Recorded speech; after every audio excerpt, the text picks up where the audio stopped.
I'm live. That's what YouTube just told me. Uh, I was going to make a video. Last time I made one, it took just forever to load, etc., etc. You see on my shirt, it says coffee time here. A good friend of mine from work got me this for Christmas. I have some coffee here, as I always do. So, decided to go live for once. It's kind of fun doing. You can see some shelving behind me here and here. I just built all this earlier this year. Um, anyway, it's 2024, and there are a bunch of albums turning 50 this year, so that's kind of exciting. Now, some of these you are going to say, "Oh yeah, that's pretty predictable from Brett." Others you might think, "Oh, well, that's a welcome surprise." And then I have a couple of glaring omissions that you might want to holler at me for in the comments. Do so respectfully, please and thank you. I'm going to do something I don't normally do at the end. I have two honorable mentions. And anyway, here we go. So albums turning 50 in 2024. Albums released in 1974. They span several genres. I have studio and live albums, and a couple of them may surprise you. And I don't think this one will. This is a great place to start. This was the second album by Hound Dog Taylor and the House Rockers. There we go. See, still getting used to the whole live thing. Natural Boogie. This was comprised of songs from their first sessions for the first album, as well as some new stuff. The great Brewer Phillips on second guitar and Ted Harvey on drums. Hound Dog Taylor playing his cheap guitar. I believe it was a Japanese model. Alligator Records was actually founded by Bruce Iglauer to record Hound Dog Taylor and the House Rockers.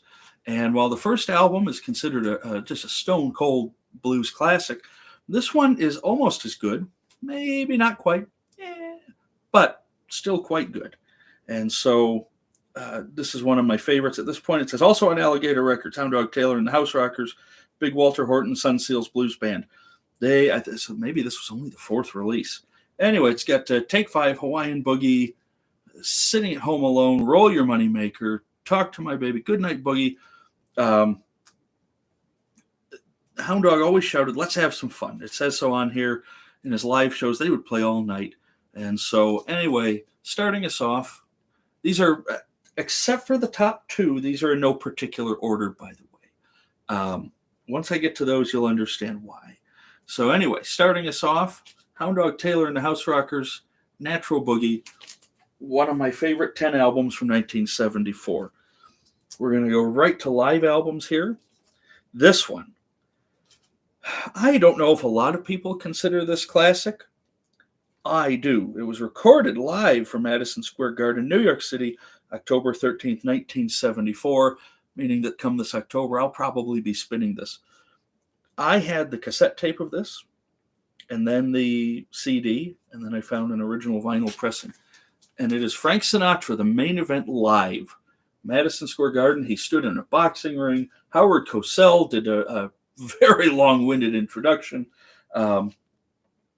He had just made his comeback. He retired, supposedly. He did a really good album in 1973 called Old Blue Eyes Is Back.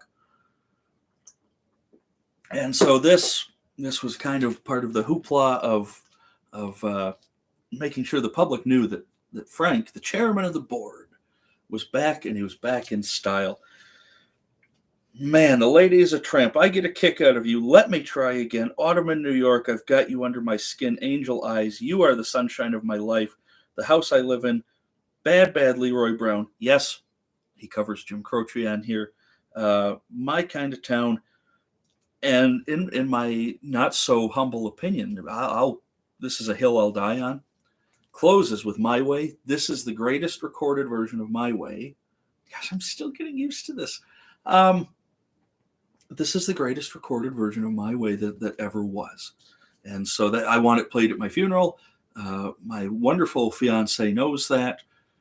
I hope she's not hastening things just so she can listen to it. So, anywho, Sinatra main event is just second to none. Frank's voice, he was getting older. His voice cracked a couple of times. It was not the super polished smooth, but I got to tell you, that adds to the charm of this. So, Frank Sinatra, The Main Event Live, part of my top 10 albums from 1974. This one may surprise you a little bit, although it shouldn't, just because of my eclectic musical taste. Here's an artist I don't think I've ever mentioned here before. I got into this because my dad had a couple of collections of his songs, and there's one on here, very sort of famous satirical song called Rednecks. And it is the opening piece on a concept album, a satire album by one of the great talents, and who's still alive, and maybe he's 80, maybe more, I'm not sure. Good Old Boys by Randy Newman from 1974. This is not for the faint of heart. I actually knew the song Louisiana 1927 because Willie Nelson simply recorded it as Louisiana after Hurricane Katrina hit, but this talks about the great flood down there in New Orleans that leveled the state of Louisiana. Rednecks, Marie, Birmingham, Mr. President, have pity on the working man. Louisiana 1927, Every Man a King, Kingfish, A Wedding in Cherokee County, Back on My Feet Again, Naked Man, and Rollin'. And has a picture on the back of Huey Long, the patron saint of Southern Democrat politicians. Governor of Louisiana, 1928 to 32. Senator, 1932 to 35. So, anywho, he made his name toward new generations starting in the 90s, writing songs for Pixar, most famously You've Got a Friend in Me, for the Toy Story series. But, before he was all that, he was, I don't know, maybe more like a Southern version of Warren Zevon. I mean, he wrote piano, he played piano, wrote great songs, a lot of humor, a lot of dark humor, but a lot of humor, a lot of fun. Good singer, great musician, fantastic writer. Randy Newman, Good Old Boys from 1974. Now we get into the rock and roll. This one's going to be fun. This one I played just the other night. It was released, today is the 18th. This was released February 15th, 1974 by, I'm stuttering, and now I'm live and everybody's watching it. Burn by Deep Purple. This would end up being the Mark III lineup. You had the stalwarts John Lord, Ritchie Blackmore, and Ian Pace, but then you added bassist singer Glenn Hughes, who still sounds phenomenal today, and lead vocalist David Coverdale, a very young David Coverdale in his early to mid-20s. I've never been a huge Whitesnake fan. I like them. I appreciate them. This album gave me my appreciation for David Coverdale as a vocalist and an artist. The soul that young man was singing with, the way he phrased things, he was different than Ian Gillan, for sure. There's nobody like Ian Gillan, but there's nobody like Coverdale either. And this is actually my favorite Deep Purple album. And so, getting an OG copy, the title track, Burn, I don't know if it's this or Highway Star, but both are sort of equal. They could be 1A and 1B. But this album inches out Machine Head and a few others by just a little bit. Burn, Might Just Take Your Life, Lay Down, Stay Down, Sail Away, You Fool No One, What's Going On Here, Mistreated. A lot of people slag Mistreated because it's a slow blues number. I love it. It's a great number. And then A200, so for about 42 minutes of absolute pure 70s hard rock greatness. Deep Purple, Burn, released February 15th, 1974. So this album is officially 50 years old. Hard to believe. Still sounds fantastic today. Then we move on. You know what? Let's do a different segue. Let's go to the sophomore album from Aerosmith, Get Your Wings. The sonic leap these dudes took from the debut to this was astronomical. Jack Douglas working on this helped. Same old song and dance. Lord of the Thighs, Spaced, Woman of the World, SOS Too Bad, Train Kept a Rollin', Seasons of Wither, and Pandora's Box. Tyler's lyrics were heads above water compared to the first album. The playing, the production, the sound on this. If you've never read their original autobiography from the late 90s, Walk This Way by Aerosmith. They actually talk about how they fooled people for years and years and years, and they did, including me. They do a slow version of Train Kept a Rolling and then do an amped up one that was meant to sound live. It did. It fooled millions of people for years. Turns out Jack Douglas had worked on the Concert for Bangladesh that George Harrison put on, and the vocals or the crowd noise that you hear on this is from Madison Square Garden cheering for George Harrison and all those guys. So it's a fake live song, but it was a fun studio trick. I still blare it whenever I listen to it. This part of the holy trinity of Aerosmith albums to me: Get Your Wings, Toys, In the Attic, and Rocks. And any one of those could be number one at any time. And so for today, Get Your Wings is number one. I absolutely love this album. And if you're into blues-based hard rock, I think you will too. Okay. Now we throw a monkey wrench into things because this guy was great at it. I don't have a whole lot more to say. Frank Zappa Apostrophe. This is my favorite Frank Zappa album. Yeah, maybe it's trite. I don't care. It was the most accessible, I guess, of all his work. Side one, it's only 15 minutes and 8 seconds long. Donate to Yellow Snow. Nanook rubs it. Is that a real poncho or a Sears poncho? And he goes clubbing with his favorite baby seal. There's some dark humor on this album, man. St. Alfonso's Pancake Breakfast, Father Oblivion, Cosmic Debris, Eccentrifugal Force, Apostrophe, Uncle Remus, and Stinkfoot on the end of this. So the playing on here is great. The vocals are great. The humor is just, it's all the way through. But there are some serious chops on here. Zappa was just a crazy on the guitar. He was fantastic. And I think because of his humor and his attitude and everything, some people overlook him. There's some killer guitar parts on here. So in amongst my top 10 from 1974, I've been waiting to share this album, Frank Zappa Apostrophe. Absolute 10 out of 10 album. I could listen to this every day and be happy. So then let's go to a coffee break, because it is, after all, coffee weather. But to me, the middle of July and August is still coffee weather too. All right. Couple of live albums, couple of more live albums. Van Morrison, It's Too Late to Stop Now, recorded on the 73 tour, but released in 74. Double live album of greatness. This was Van at his performing peak. I don't know that he was ever better than this, and that's not a slap in the face. Van, he wants to be still a great artist. I'm not a fan of his later work here, but that's neither here nor there. This album recorded live in LA and Belfast. Ain't Nothing You Can Do, Warm Love, Into the Mystic, These Dreams of You, I Believe to My Soul, I've Been Working, Help Me, Wild Children, Domino, I Just Want to Make Love to You, Bring It On Home, St. Dominic's Preview, which is my favorite Van Morrison song, and I like this even more than the studio version of it. Take Your Hands Out of My Pocket, Listen to the Lion, Here Comes the Night, Gloria, Caravan, and Cypress Avenue. And this is jazzy, it's whimsical, it's bluesy, there's rock moments, there's soul moments.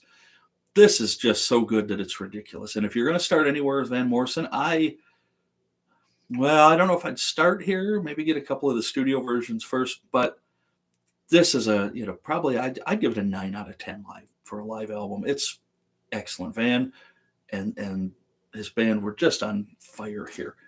And so the Caledonia Soul Orchestra, it was escaping me, and I'm glad I remembered it while still holding this in my hand. Next, this one, you might think, that's not one of his more popular or perhaps even better live albums. I'm going to disagree, and it's my channel, so I can disagree if I darn well please. Recorded in 1974 at the Mid-South Coliseum as a homecoming show, Elvis.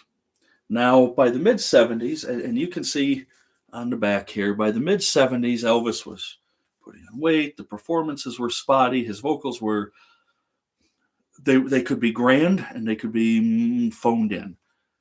This album, even though it's nothing groundbreaking, he had so much fun. You can tell it radiates. The hometown crowd really, really energized him. And this is the Legacy Music on Vinyl edition from 2014. So it expands the original album, which I do have an OG pressing of down there. Adds a few songs, makes it a 2-record set, and LP 3 and 4 were recorded just a few nights before at the Richmond Coliseum. It's an almost identical show, a couple of songs not there, as well as some rehearsals. It was largely considered the warm-up show, and so I'm not going to, pull everything out, but it's just, this is just a fun, nostalgic rock and roll album. By this point, Elvis was not putting out anything fantastic in the studio most of the time, but this showed that he could still bring it live when he wanted to, when the time was right, when the crowd was in his corner. And so Elvis recorded live on stage in Memphis, and this is the 4 LP Music on Vinyl deluxe set. There's a great booklet in here with lots of unseen photos, or previously unseen photos, and some writings about it. So, man, here you go. One of my top 10 from 1974. That brings us, my gosh, it brings us to a coffee break again. It brings us to the last 2. Now, these are where you're going to say, oh yeah, Brett, this is really predictable. Sorry, is what it is. It's my channel. Sundown by Gordon Lightfoot. This is one of the 3 Holy Trilogy breakup albums to me. He wrote this during a very tumultuous time.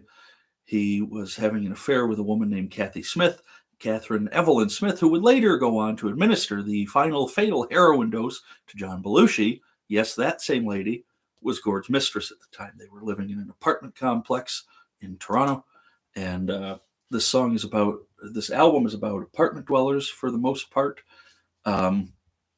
When I did my extensive Gordon Lightfoot album rankings, I had this somewhere in the middle for the time period of 1972 to 1982.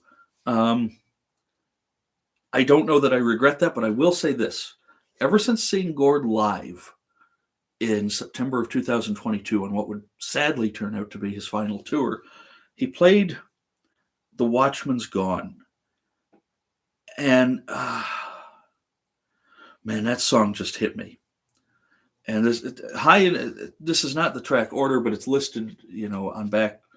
High and Dry, Too Late for Praying, 7 Island Suite, Carefree Highway, Sundown. The list, Is There Anyone Home? And The Watchman's Gone, Somewhere USA, and Circle of Steel. Now, I know that's not the order that's on the album, but that is the order printed on the back. I have no idea who CP is. I got this from a friend for a couple of bucks. The album's in much better shape than the jacket is. Gord, he never put out a substandard album. He never put out a substandard song. He labored over his work. And you can hear that here. There was lots of whiskey and coffee and cigarettes involved in this. A lot of heartache. Some of it brought on by his own poor judgment, some not. But the emotion in this album, I have come to really appreciate. And part of that is because I had not experienced a marriage falling apart when I ranked these. I have since, and I got to tell you, I don't miss the marriage. I'm engaged to the most amazing woman I've ever met in my life now. So life is really good now, better than it was then. But a divorce is still kind of a traumatic event, in your life. And so breakup albums sound different after,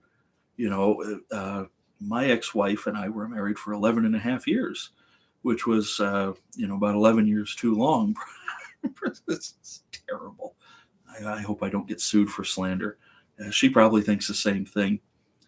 Anyway, you get a new appreciation for heartbreak songs. Even though, I will say that, and this is venting and probably off topic, sort of, kind of, I always kept a pragmatic view that, if someone's not in love with you anymore, you can't force it. And the best thing to do is try and stay positive and look for the good around you. And that's what I did. And that's how I made it through. And I think that good attitude is part of why I've ended up in this man layer, in this amazing house I've got with this amazing woman Laura that I have. And so, anywho, of my top two for this year, Sundown, Gordon Lightfoot. I've spoken so much about it in the past. I'm going to stop now. So the number one album for me from 1974 is number two in my holy trilogy of breakup albums, and they all came within a year of each other. Phases and Stages by Willie Nelson. Side one is told from the woman's side. Side two is told from the man's side. This is my favorite Willie Nelson album of all time. I recently just picked this up. This is a 50th anniversary remaster of it. Well, it actually came out last year, but you can see Willie in the back. Willie, actually, they called him the redheaded stranger. Willie was a ginger. And it kind of looks ominous, but yet the feeling on this album is not ominous. There's a lot of honesty on here and a lot of empathy told from both sides of the breakup. So you have the Phases and Stages theme, Washing the Dishes, Phases and Stages, Walking, Pretend I Never Happened, which is easily in my top 10 Willie songs. Sisters Coming Home, Down at the Corner Beer Joint, How Will I Know I'm Falling in Love Again, Bloody Mary Morning, Phases and Stages, No Love Around, I Still Can't Believe You're Gone, It's Not Supposed to Be That Way, Heaven and Hell, Phases and Stages theme, Pick Up the Tempo, and we finish with a 20-second version of the Phases and Stages theme. This was one of the great concept albums of all time from any genre. And again, you know what? I love this because, after a traumatic event, I tried to stay pragmatic about things. And this album is very pragmatic, too. And the music is phenomenal. Willie's guitar playing, the entire cast and crew on here is phenomenal. So I've talked so much about this one that I'm not going to talk a whole lot about it again. But this is 1A and 1B, Sundown and Phases and Stages. Are my top albums of 1974. They're also two of my three favorite breakup albums. I wanted to just touch base, too, that if you really love Phases and Stages and you have not gotten this, I've spoken of this one before, Willie Nelson at the Texas Opry House, 1974. This is the Record Store Day 2 LP version of it. Came out a couple of years ago. Willie without a beard is a little disconcerting in the 70s, but it's fun. Great band shot. Willie Nelson, Jimmy Day, Johnny Gimbel, Bobby Nelson, B. Spears, Paul English, Mickey Raphael. What a stellar cast of people playing on here. And this is Willie, and this is the sound of a band on the rise. Mickey Raphael wrote this in 2020, He wrote, I had only been playing in the band for a year, but we had done close to 300 shows honing the sound. The show's raw energy and spirit of a racehorse heading for the barn are captured here, giving birth to a movement and a moment in time that still smolders. Couldn't have said it better. So if you can find this, and there are still copies available out there, you should pick this up because it's a great companion piece to Phases and Stages. I have had this for a long time as part of a 3 CD box set, Willie Nelson, The Complete Atlantic Years, which is a bit of a misnomer because every outtake and blah, blah, blah is not on here. However, Shotgun Willie, Phases and Stages, and Live at the Texas Opry House are here as well.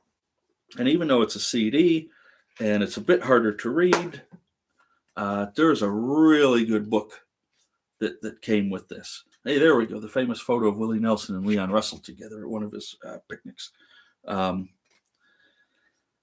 So as far as bonus tracks goes, there are a ton.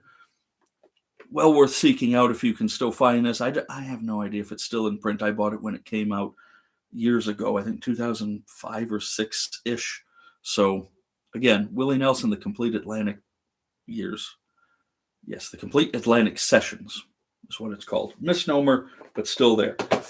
So that's my top 10. Now, I promised a couple of honorable mentions, and they're honorable mentions because... And you have two totally musical opposite sides here. This may, for some people, be a glaring omission in my top 10. It's not there because it's not in my top 5 albums by this band. Maybe not even in the top 10. I'm not sure. But Rush released its debut album in 1974 with John Rutsey still on drums. Geddy Lee wrote all the lyrics to this because John Rutsey was supposed to and didn't. Rutsey, though, was a great band leader. He's a great drummer, You can go on the internet and find why he's not there, why Neil Peart took over and Rush really became Rush. Working Man is on here. That ended up being, a classic, and they played probably at every show until they finished touring. When my friend Matt Leonard played this for me for the first time many years ago, Finding My Way, I had no idea that this was Rush. It sounded like a Led Zeppelin, like Lost Led Zeppelin, and that's really what they were going for, was the power trio here. So there are no prog. There's not a lot of prog here. This is straight ahead blues based heavy metal, and so this is an honorable mention. It's not a bad album. I don't dislike it, but there are Rush albums I like much more because they sound more like what we came to know and love as Rush. And then here's one you may not even know exists. I don't know that I've ever mentioned this album on here. I don't have a vinyl copy, although I should rectify that. In 1974 on Epic Records, John Hiatt released his first album 50 years ago this year. It's a very called Hang In Around the Observatory. It's a strange cover. It's just, he looks out of this world. There's hula girls on there. It's just a strange cover for kind of a strange album. He was writing really good songs for the time, for what he knew, but maybe Baby Say You Do, Whistles in My Ears, Sure As I'm Sitting Here, Rose, Hanging Around the Observatory, Full Moon, Wide-Eyed Gypsies, It's All Right With Me, Little Blue Song for You, and Ocean. And again, none of this, these are good songs. This is a solid, probably 7.5 out of 10 album to me, because I'm biased and I like a lot of John Hiatt. But if you've not heard this, and the odds are you haven't because it's so poorly, I don't know that he ever plays any music from this live now. But John Hiatt released his debut album 50 years ago, and I think you should check it out. So, anywho, I've been prattling along for the better part of half an hour now, live. It's been exciting. I raise my mug to you. Let me know your top 10, your top 5, your top 20, whatever. Tell me your opinion on all of these down here. I'm interested to hear it. I love talking music with you guys. So take care of yourselves. Until next time, we'll see you later.